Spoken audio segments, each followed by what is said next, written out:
Welcome to Helping Organisations Thrive. Today I have the great pleasure of Julie Kapsalis on the show. Welcome, Julie. Thank you. Good to be here.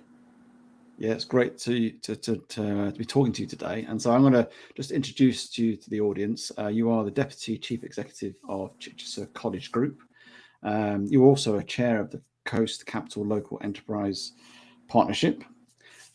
You're a board member of the Gatwick Diamond Business and a trustee of the Worthing Theatre and Museum. So you're very busy managing organisations and being in a more strategic role, so which is great. And today we're going to be talking a lot about people and how people make it happen and bringing people together. And I'm sure all your experiences I've just talked about are really relevant for that in terms of making things happen. It's not about you doing things, it's about galvanizing other people. So we are going to get into that. But before we get there, just because I'm a little bit nosy and just want to understand people's passions and sort of purposes, really, what do you love about what you do, Julie?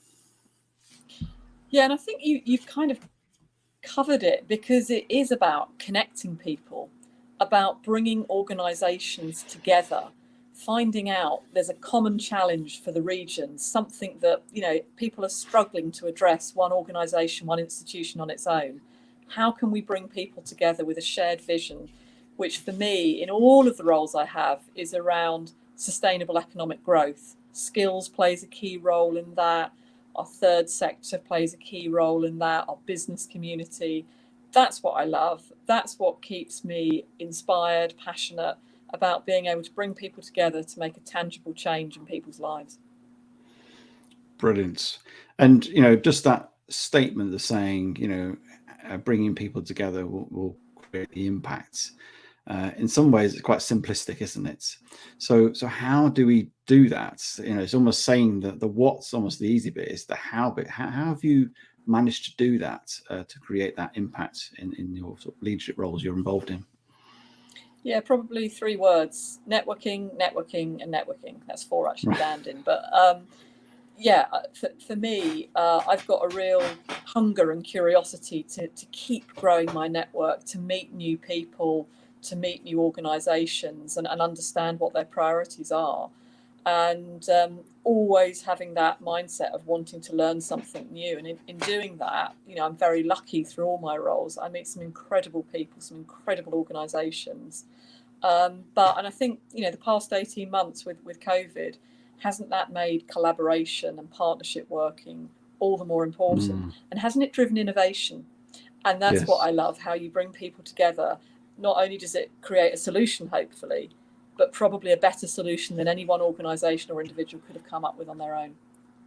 Yeah, it's interesting, isn't it? Because challenges, as much as we don't really like challenges or difficulty, but actually innovation usually comes out of challenge, really. And I think you talked about how bringing people together, bringing those solutions. And so it'd be interesting to understand, just from your role with Chichester College Group, where you've obviously tried to, you've had a number of challenges, I'm sure, in the last 18 months. And have you got an example where a key challenge that you're quite proud of how you overcame it, but you overcame it with bringing those people together? And just, I'm asking lots of questions here as well, how you facilitated that as well and created that sort of energy for that people to overcome. Yeah, probably the example I'd give is we've been really keen as a college to grow our higher education. Not competing with our colleagues at the universities in the region, but recognising that there are some gaps in higher education, particularly in the north of West Sussex, around Crawley. And that is creating an issue for businesses in terms of the skills they need. And government launched an initiative, something called Institutes of Technology, to enable there to be sort of quite vocationally based higher education. Absolutely perfect for what we wanted to achieve, but it needed to be achieved in a consortium and a collaboration.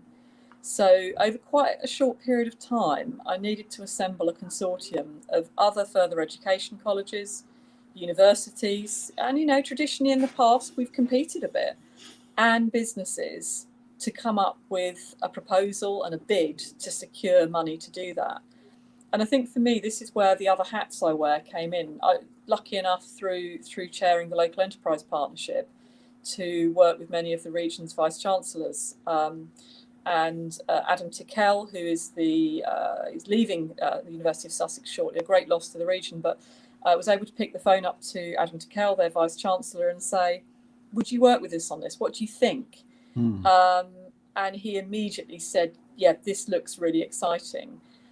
Then we're able to bring in the University of Brighton, and then collectively, through my network and their networks, bring in a range of employers, which includes Gatwick Airport, Ricardo, NatWest Group, Irwin Mitchell, whole host of really important employers who all have got behind this project. And we hear next month whether we have been successful. But whilst I'm passionate about making sure we are successful, just as much of the success is the partnership, which will be a long-lasting partnership that's been formed, as well as the money that it will attract.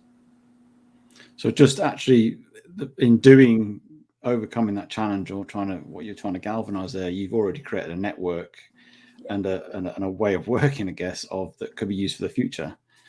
Absolutely. And actually as well, what's really fascinating is some of the businesses that we're working with also includes Roche Diagnostics. We're finding that different sectors have the same challenges, particularly in areas around supply chain, transport and logistics, and actually that there's some really exciting potential research and development and solving of business problems that we can do working with our region's businesses. And it goes back to when you said what kind of things make me passionate. Being able to solve those problems, improve productivity, potentially create more jobs, that's exciting. And those really tangible outcomes for businesses that are going to drive their profitability is what's going to engage them just as much as the responsibility that I know they also all have for supporting skills development in their local communities. It's interesting. I asked you for an example within your college group, which you did, but it immediately went out to other aspects of the region and other businesses, other institutes. Now, there's a challenge sometimes dealing with other people's agendas, isn't it? Because everybody has their own agenda. So how have you managed to, I guess, align them to, I guess, almost a common one, which they're sort of buying into, and creating the energy that you're creating with them to do what, in terms of going for this bid to get funding and everything else? I think there's a whole host of things, and a lot of it comes down to people and personalities, doesn't it? Because if you find someone with that shared passion and enthusiasm, that's got to be your starting point. Really difficult if an institution or organisation is lukewarm. So for me, it was thinking very, very carefully who I was going to pick the phone up to and say, what do you think? And really focusing on, who would be my potential key early adopters, who are influencers themselves, and the gravitas that having, I've mentioned some of the businesses, their support, that brings other people in. But also, I think it's also about being very, very honest, and where there were areas where with some partners there was a bit of a nervousness, would we end up competing? Being really open about it and saying, okay, well, if this tiny little bit in the middle is possibly an issue, can we look at the size of the rest of the prize, agree to park that bit where potentially there is, or ring fence it and say, okay, we're not going to go there, and focus on the opportunity where the size of the prize is big enough for all of us to benefit. So I think being really honest, and also if a particular partner or a particular thing isn't working, not being afraid to change things or for one partner to walk away. That's great. And obviously you just touched on it there. What have been sort of the challenges of bringing these people together and trying to create this common goal in terms of moving it forward? Has there been any real difficulties, or has it all been fairly sort of little lumps in the road? One of the challenges, and this is quite a specific sort of technical challenge, is when you're trying to do something new in the skills arena, particularly in colleges, if a qualification doesn't exist, you can't just make it up. You need to work with awarding bodies, you need to work with a whole host of organisations to establish a qualification, particularly if it's going to attract funding, and we're going to be able to draw down funding for it.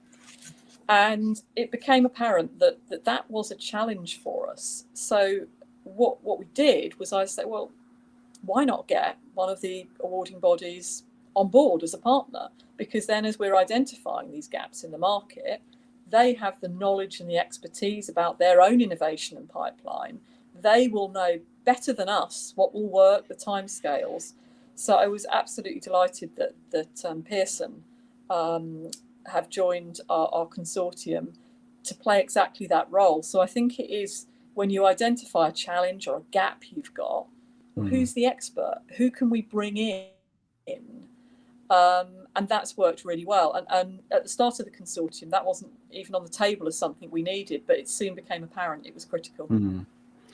It seems that you like problems. I think you don't like them because obviously they're a challenge, but you seem to relish when you see a challenge or a problem and navigate around it somehow and look at ways, whether it's through your network or the way you might look at it from a different perspective.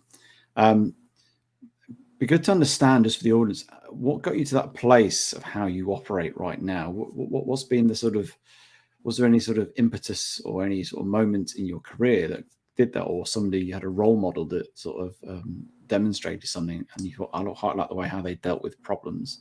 Because you not only are you positive, but you seem to embrace it and grab hold of it, and bring people with you as well at the same time.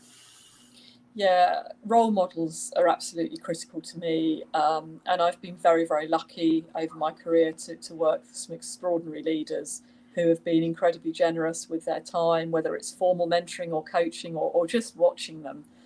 And I started my career in PR and public relations, and I think it was a fantastic grounding because I worked in an agency, and when you're working with a lot of very well-known brands, some of the time you're dealing with crisis management when there's been a challenge, reputational issue. So you are having to look at every angle, not just what the problem is now, what could happen, how are we going to communicate that message, how are we going to preserve that brand. And also on positive messages as well, you're constantly looking at how you can get that across, those messages. And I was very fortunate to work for a company called Jackie Cooper PR, and to work with Jackie herself, who I think is one of the most inspiring and creative leaders. And she really taught me how to embrace challenges, and to focus on being as creative as you can on finding the solutions. And then I was very lucky when I moved to CEDA, the South East England Development Agency, the chief executive there, Pam Alexander. She taught me the importance of networking. If there's a problem, you need to know who to pick the phone up to, who you've got a good relationship with. That sense of reciprocity is going to be there, but they've got the expertise to do it. And she really taught me the importance of your network, not just about what you want from them, but what you can give both ways. That's really important. Don't assume that people will be there. Make sure you're helping them and you're reaching out when you know they're having a challenge. So role models have been really important for me. And I also have a wonderful executive coach, Kiki, who makes me reflect, makes me continue to keep challenging myself. And for me, that's been one of the most important investments that I've made in my own career. Brilliant. And you talked there about reflecting at the end. I think as leaders, it's important to reflect, isn't it? To review how things are being, whether it's on a key meeting, whether it's on a period of time. And I'd just like you to give your reflection really on the last 18 months in your leadership within the college. And has there been any sort of real moments of or differences, or how you've managed that? What's been your thing that has got you through and enabled you to continue to motivate your teams? I think for me, and I'm probably going to answer it in two different ways, what's been really grounding for me personally over the 18 months, and for many, many other people, has been the periods of lockdowns where I had my children at home. Was normally, my world of work and my kids does not cross. And of course, for like so many of us, it was crossing every day. And actually, whilst it was hard, and I'm not going to say, it wasn't, that did make me, take a look at things that were important in my life, small things, but, I did start taking, half an hour for lunch to sit down and have lunch with the kids, because it was important for them to let me know how their morning had gone. And actually, I suddenly realised they were quite interested sometimes in what I'd been doing, and it started to create a dialogue that was actually quite important to me. And then I think you start to realise, well, and particularly I think that first lockdown, some of us were trying to, have fancy backgrounds and pretend we weren't, working out of a back bedroom with kids coming in every few minutes. By the second lockdown, I'd done away with the background. Most of my colleagues knew my kids, knew that probably if it was a Wednesday afternoon and it was an art lesson, there'd be an asking for Pritt sticks and felt tip pens. But actually, I think that showed a sense of, our lives, what goes on. And I know some people are very personal. I absolutely respect different people, will wear their hearts and their lives on their sleeves more than others. I think it did break down some barriers, particularly with my own team, where we all began to understand a bit more about each other as individuals, what motivated each other, what was important, not to organise a critical meeting on a Wednesday afternoon was when art was on, because I would just be really stressed, and equally other people, what their issues were. And one thing I would like to think is that, it's difficult to say for definite, but my children suddenly are a lot more interested in what I do and understanding careers and jobs, because they partly lived through being with me when I was working. And it's probably made me think that I should have been doing more of that previously. That's interesting. Yeah, I think a lot of people have started to realise how people live, and they're seeing the kids in the background and almost the interaction as well. You're seeing people almost their true selves, really, aren't you? Because you're seeing them in their home environments, which can be a good or a bad thing in some ways. How have you led, besides thinking about not doing Wednesday afternoon meetings because of the art lesson? How did you lead in that time? Because for leaders, it was pretty challenging, because it was all, everybody looked to you, and obviously you know it all, but you probably didn't know anything, because we all didn't know what was going on. It's completely new stuff. No, and working in education where we didn't fully close, we had some students that we absolutely needed to continue supporting and working with. Run a chain of childcare nurseries that had to remain open for children of key workers. Also, we latterly ran a test centre.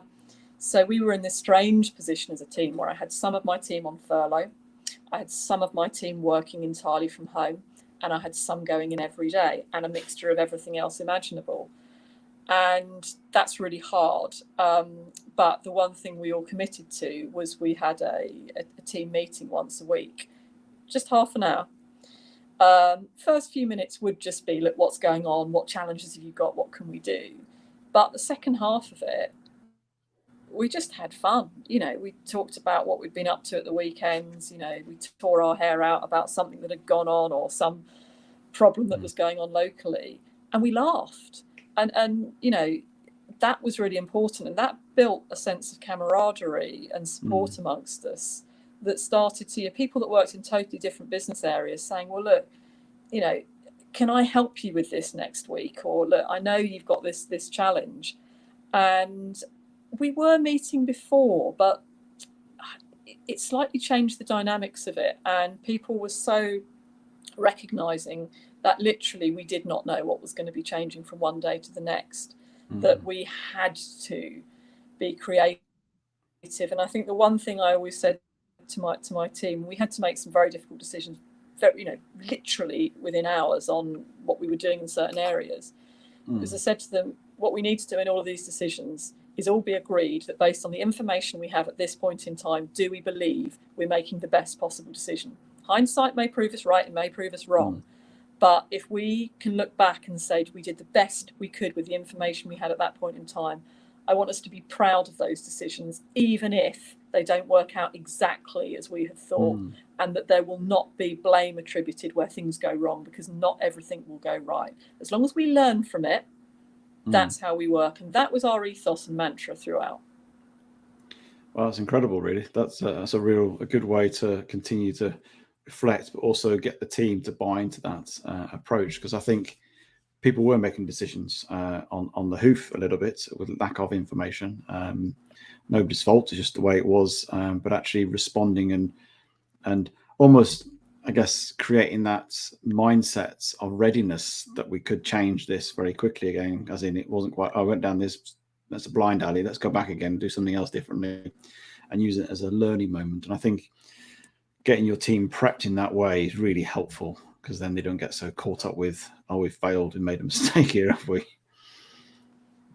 Yeah. And the key word for me there was, I absolutely said, we will not fail. We may do things that with hindsight we'd have done differently, but we are remaining open when many other organisations couldn't. We're supporting, vulnerable children. We're supporting children of key workers. We're providing testing. You have to remember that what we're doing, people talked about key workers a lot during lockdown. I fundamentally believe every single member of my team that was going in and enabling things to happen formed part of that. And whilst, I did go in myself, but I wasn't in every day, I feel enormously grateful to those people in our childcare nurseries, who were potentially putting themselves and their families at risk, that were going in because it was the right thing to do to enable, our hospitals, our shops, in terms of food, to keep running. And I'm proud that we played a part in that. Really proud of my team. It seems to me this is almost, which has come out of the pandemic, is this sort of almost compassionate and sort of empathetic leadership, isn't it? And has that highlighted it for you in the last 18 months, or have you always been of that ilk in terms of trying to lead in a way that's more compassionate and more empathetic? I'd like to think it's always been important to me, but I think the last 18 months have shone a spotlight on it all the more, because everyone was, it didn't matter whether you were somebody that had children or caring responsibilities, everyone was in an incredibly difficult position. People that were on their own, that were finding that sense of isolation, not having that interaction with people at home, compared to people with very young children, people with children trying to do exams. I think it probably just made me a little bit more aware of some of those drivers. But it's always been really important to me personally to be very fair, very understanding, and with my teams to, wherever possible, have a culture of honesty. If something's happening and it's affecting your ability to do something or attend a meeting, if you talk about it, you can normally find a way around it where somebody doesn't feel they have to hide it or come up with an excuse. Because we all have challenges, not just the last 18 months. We all have things going on. And I think it's always important to me as a leader to help people come through those challenges, because what that brings back in terms of people's loyalty and commitment, you can't put a price on it. And how have you integrated that sort of compassionate leadership into your leadership role and the way you work? How have you done that? What sort of, if you're going to give some advice to perhaps a new or emerging leader right now, what would you say if they want to be more empathetic? What are sort of factors need to think about? I think understanding what people's drivers are, what's important to them, what do they love about their job? What do they not like about their job? What things, if they could change them, you might not be able to change them, but understanding what people's motivations are, I think is really important, because sometimes it can surprise you in terms of why people are doing that job, what they love, what they don't like. I think listening is key. Sometimes it's a trap I've fallen into of, if you're the leader and you've got your direct reports and you're telling them stuff, you've got information to get out, and then you've got 5 minutes at the end to say, right, anyone got anything else? And that's not enough. Flipping it, start some of the meetings after the really key things. What are your concerns? What's going on? How are you feeling? I think that feeling piece is quite interesting. You know, we often find ourselves, you go into a meeting, you know, how are you? I actually found the last 18 months people were asking it because they really wanted to check in with you. You know, how are you really doing? How's the week really gone? You know, what was the last, you know, crazy change you had to make with 5 minutes? What can we do? And so I think asking people questions and listening rather than telling people, although telling people's never really been a huge part of my culture, but that's something that I think is key. Yeah, interesting that how are you, that phrase, we all say how are you, and we all sort of glibly say yeah it's all fine, and behind us there's absolute carnage going on. But I remember a HR director once said to me, she used to go around and tell people and say to me, she goes, how are you today, Julian? And it makes you stop, and it makes you think in the moment right now, and it gets you back into the present and go, actually I'm finding this really difficult, or actually it's really good actually at the moment. And it's a question I tend to ask when I was in an organization in terms of leadership. I'd always say, how are you today? And it puts it into a point in time and makes it quite specific rather than generalize it. And it makes it more helpful. Just before we finish, is there any other thoughts in terms of, as we continue to navigate uncertainty, because there is still uncertainty and we just got to live with it? What are your thoughts on how you're sort of navigating that now as we continue to live with this pandemic? Yeah, probably two observations on that. The first would be, I recognised at the start of that first lockdown that I wasn't spending enough time on myself. You know, as you said at the start, I'm involved in a lot of organisations, and I sort of realised I'd fallen into a bit of a trap of not having enough time to reflect. And the reason for that actually was I normally have quite a long commute. I have about 45 minutes to an hour each way. And that was my thinking time. And because I wasn't driving into the office, I didn't have that. And it took me quite a while to realise that. So I wasn't particularly planned. And those people that know me will tease me about it all the time. I got into gardening during the last 18 months, and that became my release. You know, even if it was just to, you know, pop out of the back bedroom office for 10 minutes to see how my, you know, tomato plants were doing, or at the end of the day deciding I was going to go and spend 15-20 minutes. And you know, everyone will have something different that was their passion and their interest, but it made me personally realise I needed to lead by example a bit better in finding some me time to reflect on. And I think the last point that I've alluded to, that I made myself look quite strongly at the balance that I had in terms of spending time with my children. You know, we now make a point of, you know, making sure 3 nights out of 5 in the week, and certainly at the weekends, we all have dinner together in the evening. And I you know, I perhaps hadn't realised pre-lockdown how important those times of sitting down at the table together, everyone having a chance to say they had a good day, a bad day, how important that was. So they're two quite personal things, but that have been really important to me. And it's interesting because I think that's how it needs to be personal, and it has to be about ourselves, because I think leaders need to focus a lot more on their self-care. It's about self-care, self-awareness, having time to reflect, use gardening. I don't use gardening. I go running. I go trail running. That's where I go into a forest where I don't have no signal. Never get me doing that. I'm too unfit. I walk as well, but it's I reflect there. Nobody get hold of me, and it's, I think as people, we need to process life, and the more you process life, the more you keep in the moment. Because I'm sure when you're gardening, you're right in the moment, and that is the best place to be, is in the moment. Thinking the future, we know, creates anxiety. Thinking of a past, we get a bit depressed. But when you're in the moment, you're the most energized, more alert, and most alive, really, because you know that's what it's all about. Actually, one little tiny anecdote, if I that makes me smile, and I shared it at a conference I spoke at the other day. As I said, my kids had not been that interested in my work before, and I was lucky enough to speak at an event linked to the COP Climate Change Summit. And my son actually said to me, "What are you doing today?" And I said I was speaking at it. And as he got out the car, as I dropped him at school, he said, "I'm proud of you."